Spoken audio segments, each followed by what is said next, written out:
part two of this evening's program, we talk with Bernard-Henri Lévy. He is a public intellectual, a philosopher, has written more than 30 books, of which the most recent one was a bestseller called Who Killed Daniel Pearl.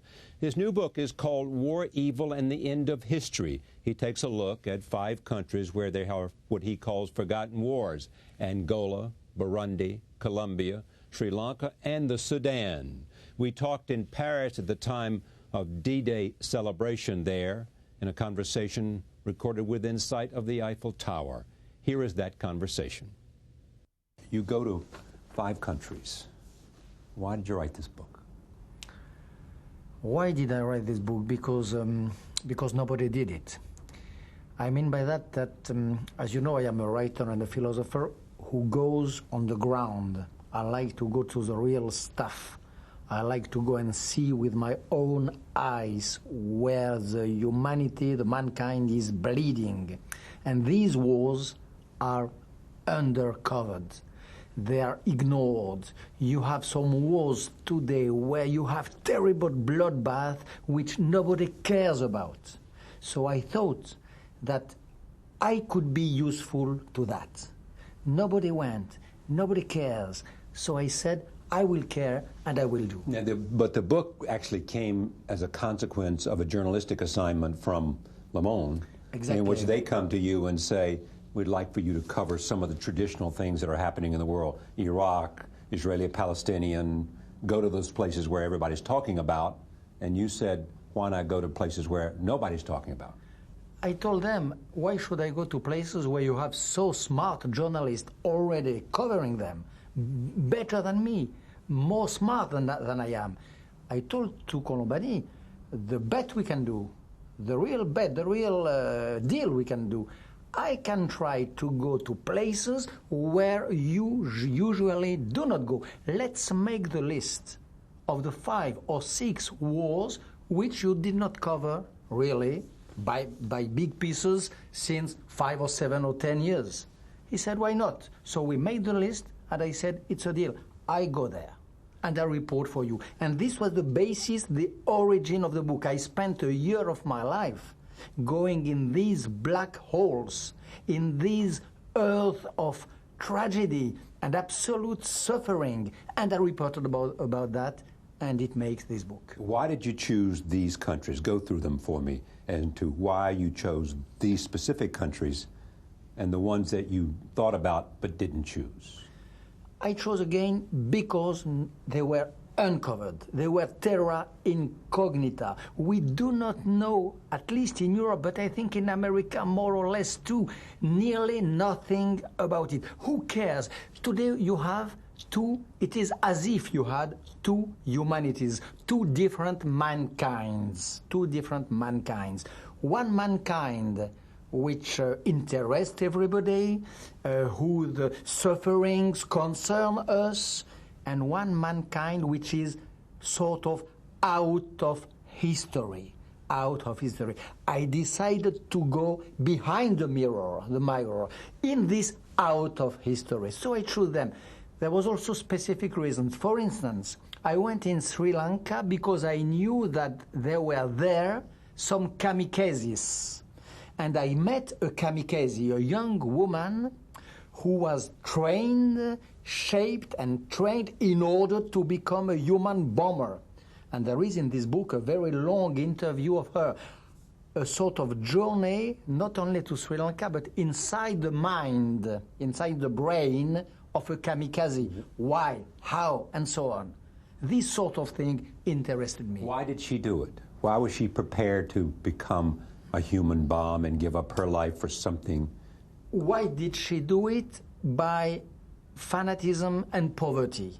Poverty because to become a kamikaze, to go in a training camp of kamikaze, gives a frame and a sense and a meaning to her life. As strange as it can appear, it is like that. How she did it, second point, very important for me, it takes years, months and years to become a kamikaze. Sometimes we have the idea, us, American and French, that you just get up one morning and say, okay, why don't put the belt and take the bombs and become a kamikaze? In Palestine, for instance, It is not like that. It takes years to become a kamikaze, years of technical, logistical, spiritual training. And she tells me in the book, in this big chapter, exactly the long history of how to become, the making of. Yeah, but the making of is primarily a thing that happens in your head rather than a technical facility, or is it a technical facility you're talking about? Both of them. There is technical skill, which is, of course, a big deal. But it's more than simply strapping a bomb onto your body and then pulling something at the right moment. It's even more. In the case of Sri Lanka, by the way, they are also taught not only to make themselves explode, but, for instance, also how to do it in order that your head rolls exactly to the feet of Mr. President, of Mrs. So-and-so, who is there in the place, and so on. It is a very technical skill to get, but there is also a mental, ideological, spiritual brainwashing, and also a sort of an ascesis. There is both of them. It is a huge story. It is not just somebody in a refugee camp deciding because he's just despaired to become a kamikaze. It's not simply rage. No, it's much more than that. And this is one of the things I wanted to see by my eyes, to hear by my ears, and to tell. And there is the true story of that, and also the story which is so strange of the reason why she withdrew at the last minute. She was completely trained and shaped. She came in the capital of the country, in Colombo. She was ordered to vanish in the city. She was taught how to lose her last accent of the jungle, and she waited for the orders, the target. But the time went on a little too much, and she fell in love. She fell in love just with a guy, maybe the man who sold her the milk the morning. She fell in love, and life came back in this night of her mind, in this black hole which had become her body and her mind, and she woke up, and she decided to escape. To withdraw. To withdraw. And that's the moment when I met her. Okay, that covers Sri Lanka, Angola. You went to Burundi. I went to Burundi, where I met, and this also, I wanted to see that with my eyes, and I wanted to tell it. I met in Burundi some children soldiers, some baby soldiers. One thing we have to know, Charlie, is that when we think about wars, we generally believe in armies fighting one against each other with laws of war between them, one army against another army. The wars of today, the wars I cover in this book, it is not army against army, it is civilians which are the victims of that. And the armies themselves are composed of, very often, children. The adults build some battalions of children which they put on the front line because they are cowards, and they put the children because they know that the children have no limits, that the children will be even more fierce, more savage than they are. And I saw some baby killers who are even more barbaric than the adults, who do war as a war and as a game, as a sort of big toy, but toy of war. And I have again in Burundi long interviews, and I made a piece of a journey with this battalion of children soldiers, which is one of the most terrible things I saw in my life. Babies who have the age of our children and the children of those who are watching us today. They're killing people and they're getting killed. Killing and being killed, and having the sentiment to play. Yeah. To play. They play and they kill. Colombia, this also, in France we don't know, but even in America, I suspect that there is the idea that Colombia is the place where you have a huge drug traffic, Pablo Escobar and so on, you know. What I discovered in Colombia very near to America is that it is again a real war, not a drug traffic, an ignored war with dead people, with armies and with civilians between. In Colombia, I did a journey with a little family, a family of survivors of a village which had been twice raped and killed. First time by the extreme rightist paramilitaries who killed half of the village. And then a few weeks after, the extreme left, the FARC, the so-called Guerrists, but they have only the name of Guerrists, said, wait a minute, why did half of the village survive? They must have collaborated. So we come and we kill the other half. And there are 3 survivors of this village. I went with them. It was a long and difficult journey to this devastated village where houses are reduced at the state of little pieces of mud, of little holes. It is a sort of desert now with little objects of ordinary life. And I saw these people ignored for everybody, trying to find out the rests, the remains of their families. What we have to know also, it is that today we have 2 sorts of wars today. We have the noble wars, the big wars, of which everybody cares about. For instance, Israeli-Palestine. Each time you have one victim in Palestine or in Israel, CNN is there. The international press is there. You have funerals. We know the face and the name, and God thanks, of course. And you have other wars, which interest me in this book, which are undignified wars, where you have no funerals, where victims have no name, no face. We don't even know the numbers. We don't even know how many hundreds of thousands of dead in Sudan. Because there's no one there to give witness to it. Because CNN is not there. Le Monde and France Télévision is not there. Because it is a sort of other mankind, a second level, a second rank mankind. And today the stake of our generation, the stake of our generation is this. Shall we accept that there is a double standard of mankind, some wars of which every victim speaks to our hearts, and some wars of which we don't even know the face, the number, the names, and so on? Can we accept that? Shall we fight for the unity of mankind, for the idea that mankind is one, whatever be the race, whatever be the color of the face, or shall we accept this partition of the world, which is a moral, absolute scandal, and which I refuse with all my soul? This is the reason why I devoted this time of my life to that. I want to come to your life in a moment, but let me just stay with these wars. My life does not care. I don't care about it. Okay, I care about them. I come to that, but let me stay with the wars itself and how you interact and how you entered there. Let me just go to Sudan and put that on the map as well, because everybody's now talking about Sudan. I mean, Sudan is the place where everybody is saying something must be done. It has reached catastrophic proportions. Of course. Sudan, you have 2 million, it is the oldest war in Africa. Maybe the oldest war of the world today, more than 20 years.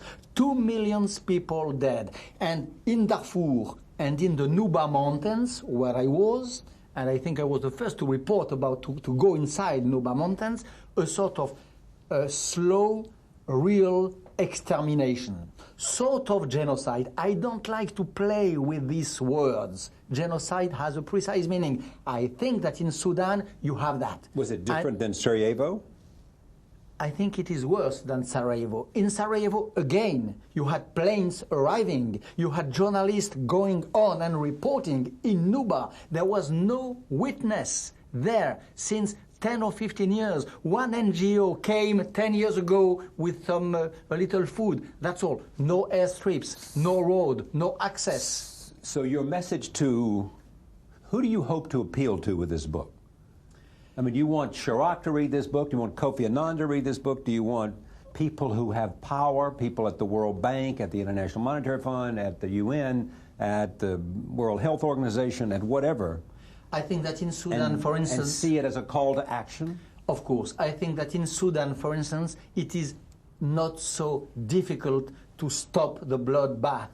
We have an Islamist regime in Khartoum, which, by the way, gave shelter to the most dangerous terrorists in the planet, including Osama bin Laden a few years ago. Right. This regime of Khartoum is making a genocide on this Christian and animist population of the South without military action, just with financial pressure, economical pressure. It is possible to tell them, stop now, stop, take hands off South Sudan, hands off Nuba Mountains, hands off Darfur. Well, who do you want to say that? George Bush can say that. Kofi Annan can say that. Jacques Chirac can say that. And if they said that, do you think it would achieve a result, or do they have to accompany that with the threat of action? These countries, we take the example of Khartoum, has so many depths, is so much linked to Western world that a strong political and economical pressure will be enough. But we don't care. We think we are blinded by the idea that the center of the world is Iraq. Of course Iraq is important. Of course Palestine is important. But for instance, the victims of the Palestinian cause is like a big screen of smoke, like a big screen of ink, the 4,000 or 5,000 victims of Palestine, which is, of course, a lot. And our heart bleeds for that, no question. But it is like a screen of ink which prevents us from seeing these other wars. Take the example 3 years ago, a few days before World Trade Center, right. 4 days before, there was a World Conference in Durban in South Africa. It was supposed to be a conference about all these wars, about slavery, racism, and misery. There was a sort of hijacking of Durban, a sort of hold-up of Durban. And we heard in Durban that there was only one victim in the world worth attention, the Palestinian one. That there was only one crime worth being condemned, the Zionism, which is the ideology of a democratic state, but it was the only crime. And that there was only one focus on which we had to have the eyes wide shut, which was the Israeli-Palestinian cause. And I remember the poor face, the miserable face of the delegate of Burundi, who was my friend, who prepared for months to this conference, which had to be at last the stage where he thought he would be able to express the suffering of his people, when he discovered that he was out of light, that he was out of the stage, that his misery did not interest the world. So I wrote this book to say that and to shout that there is one mankind, that humanity is a whole, and that there is no two different and on different scales humanity.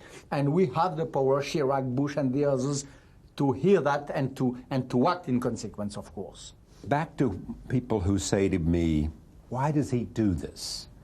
Even reviewers who look at your book say, this is a man who has it all.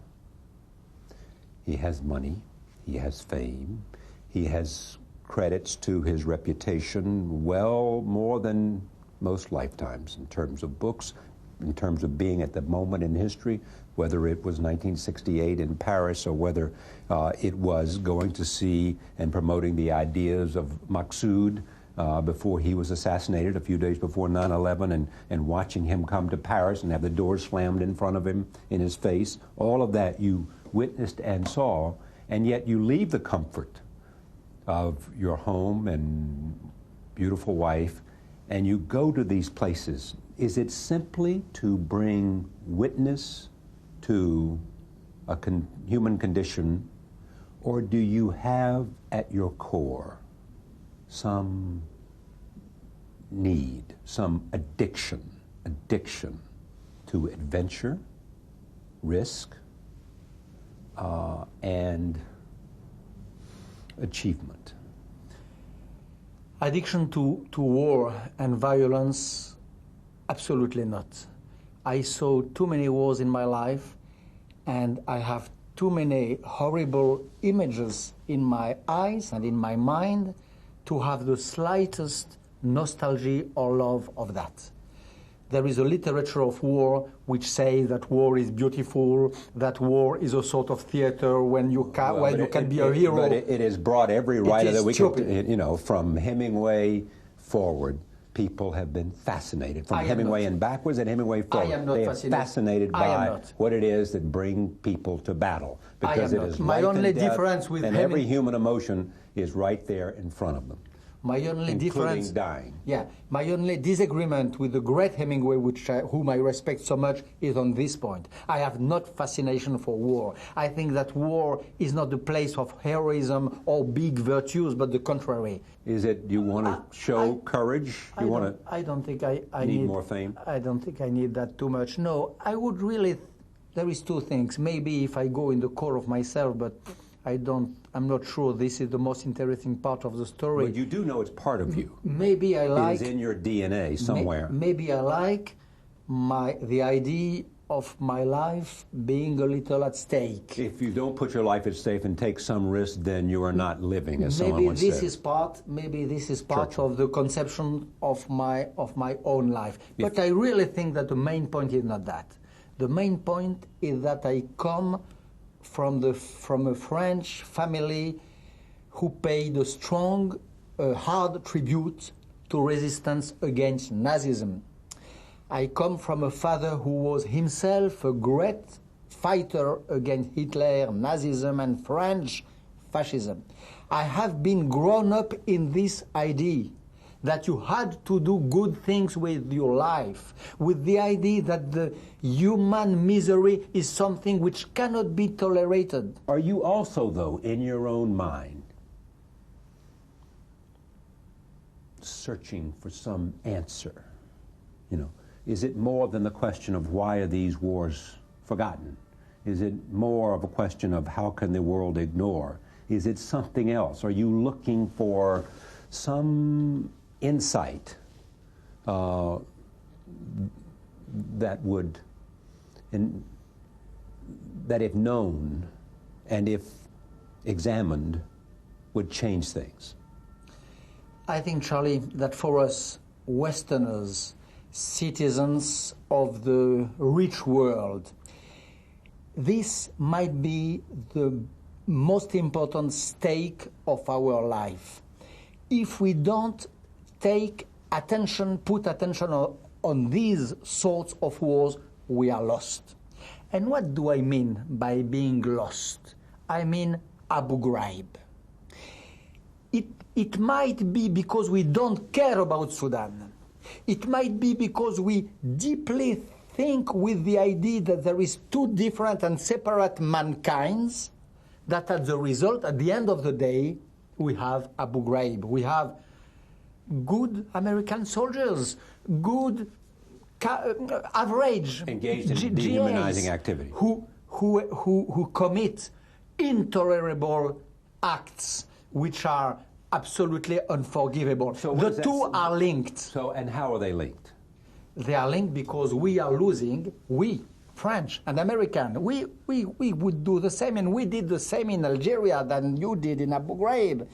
If we lose the idea of the unity of mankind, if we lose this idea, if we get accustomed to the idea that the mankind is separated between two, this is a real apartheid. The apartheid between two parts of the world. We close the door and we drop the key, and we give them the key. We close the door and we drop the key inside. If we get used to this idea, then when we are in Iraq or in Algeria for the French, we can act with human as if they were animals and not with guiltiness. Look at the American soldiers in Abu Ghraib. They are in front of the photo. Yeah. They are laughing. They are smiling. It is just as souvenir photos, like holidays souvenirs, like hunting parties. So it is the essence of dehumanizing. It is the essence of the humanizing. This is the real stake of this story. But are you saying that what happened in Algeria in terms of what the French did to try to force confessions out of the Algerians and who were fighting the French in Algeria is no different than what happened in Algeria?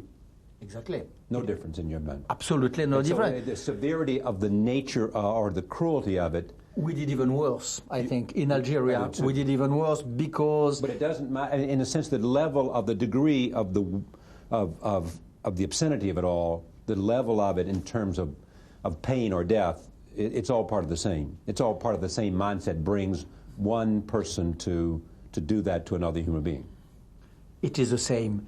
Maybe more humiliation there, maybe more killing there.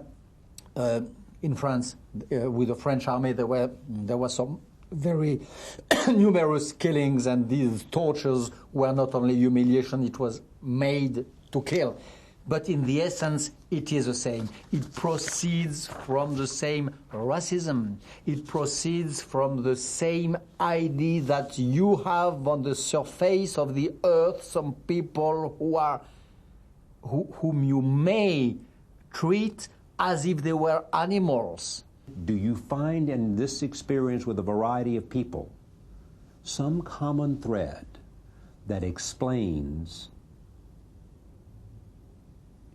humans' inhumanity to other humans? Absolutely. It is I would say that it is maybe the only object of my investigation since 30 years. All my books are about that. Yeah. The mystery of the evil, the other face of mankind. Well, the first book was The Human Face of Barbarism. Barbarism was a human face, absolutely. Which was a human face, how communism, which was evil at its core, had a human face. Evil under the banner, under the flag of liberty, of emancipation, of freedom. Then I made a novel which was called Le Diable en tête, The Devil in the Head, which was a novel. It was the same theme. In this book and in this reporting and in this book, I pursue the same investigation. And what intrigues me, what interests me, and what is horrific for me is the mix, the intrication, the proximity of the two. The most, for me, the most fascinating characters of these books are, for example, this man in Angola who is a real teacher, whom I see in his school teaching the little boys, and I discover a few days after that he will be the chief of a battalion of killers who will rape and eventuate and share into two the body of a woman waiting for a baby. What interests me is the men of Carlos Castaño, these paramilitaries who are good husbands, good fathers. I meet them in family. I see them in their ranch with their cows and with their employees. And what does that say to you? And they treat them fairly. The other night, at the night, like the Ku Klux Klan in the late America, when night comes, they put their battle dress, they take their weapons, and they go and commit the most horrible murders. So what is this slight jump? What is this border?